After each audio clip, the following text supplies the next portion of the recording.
जिंदाबाद सर्वांना। आज मी तुम्हाला आमच्या वाडीत लावलेल्या भाज्यांची सर्व माहिती सांगणार आहे। आमच्या वाडीमध्ये फडवली, भेंडी, का हे पहा दुधी, ही पहा शिराई,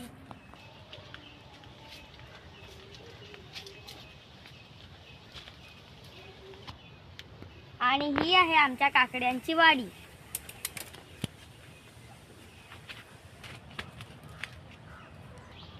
आमची ही वाडी आरे कॉलनीच्या नवापाड्यात आहे।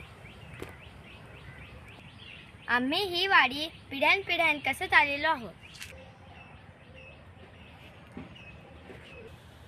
आम्ही आमची वाडी सेंद्रिय खत वापरून पिकवतो। सेंद्रिय खत वापरल्याने पीक चांगली येते। आमची ही वाडी आई, बाबा, आजी कसतात। आम्हीही मोठे झाल्यावर ह्या वाड्या कसणार आहोत।